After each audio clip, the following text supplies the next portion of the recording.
Mr. President, it's a real pleasure having you here and listening to your speech.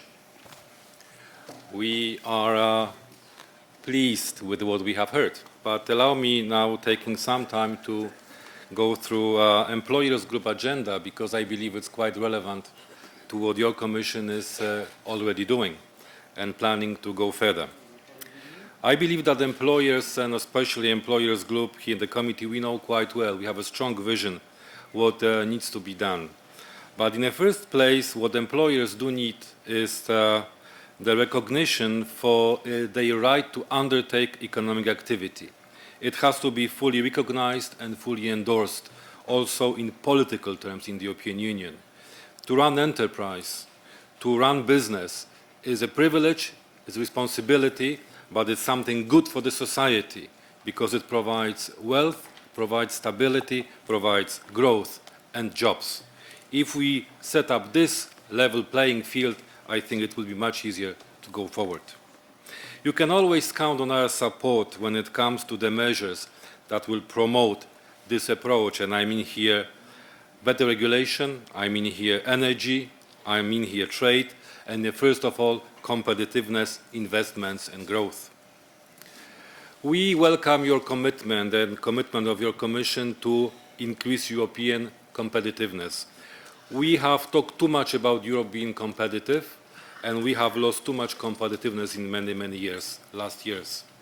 I think competitiveness for European economy means jobs. If we are not competitive, there will be no more jobs, no matter how much money public administration will spend on this. Single market, a big opportunity, so far not fully realized. We need to implement regulations that we have already accepted many years ago. Examples: Services Directive, regulations on single transportation area. There are many others where we do have regulation in place, but we have not followed with proper implementation. It's also the way that EU is losing credibility, not to mention financial and business losses that it creates. Digital single market, you mentioned that as well, Mr. President, huge opportunity.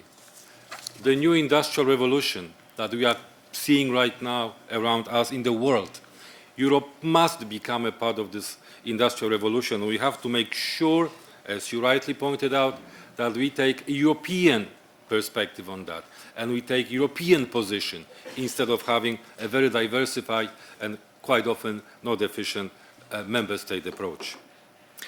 Commission investment plan, very important. We believe that only effective, well-targeted and efficient projects should be invested. And your declaration here is of high importance. But it's not a silver bullet. It has to be an additional instrument to the member state structural reforms that we still need. You said something very important in your speech. Without responsible macroeconomic policy by the member states and by the Union, there will be no sustainable recovery. We need those responsible policies to introduce effective pro-growth programs as well.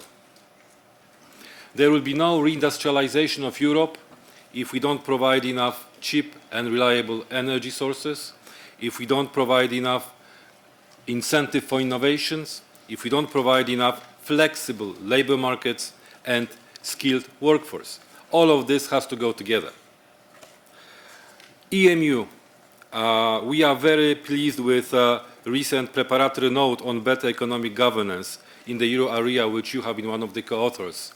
It is indeed the case that if one fails in the Eurozone, the other can have serious problems. But it's true for the whole European Union. It's not only true for the EMU. Better regulation. Congratulations. But better regulation means also deregulation. And we believe that if you have so many thousands of regulations in the EU, that's the perfect way to discourage entrepreneurship. That's a perfect way to make doing business almost impossible. So congratulations, and we keep the promise as it was made. And we will have more to say about that when your first Vice President will come to our meeting next time in March. Energy policy, very briefly. Energy union, safe, diversified sources of supply, and much better pricing for the energy is vital for our competitiveness. Without this, there will be no coming back to sustainable, competitive European industry whatsoever. Also, climate goals, which we support as an employers group, we have to take a very well-structured global view and give full support to the Paris 2015 upcoming summit. Last but not least, trade. Our group particularly has given a high priority to the international trade, namely TTIP in the first place. TTIP is a very important trade negotiations, but also can be a very important game changer in the world. It's a chance for Europe to keep its leadership in next decades to come. Our committee has given support to those negotiations, and we are working now consistently on other elements of this possible agreement. The same for CETA, the same for Japan. We believe that international trade can be a strong leverage, and as has been confirmed at the business summit that our group organized with our partners, Business Europe, Eurocommerce, UAPME, Eurochambre, and others, we gave a full support to the TTIP. Finally, Mr. President, it's a time for visionary leadership, and we are very proud to be an effort that you are making, and we will give you full support as well for what you have already said today as well. We believe also that what is beneficial for employers is beneficial for Europe, is beneficial for European citizens. It is the business, it is the companies that will create jobs. But, Mr. President, let us do it. Give us sufficient freedom and space to operate. Thank you very much.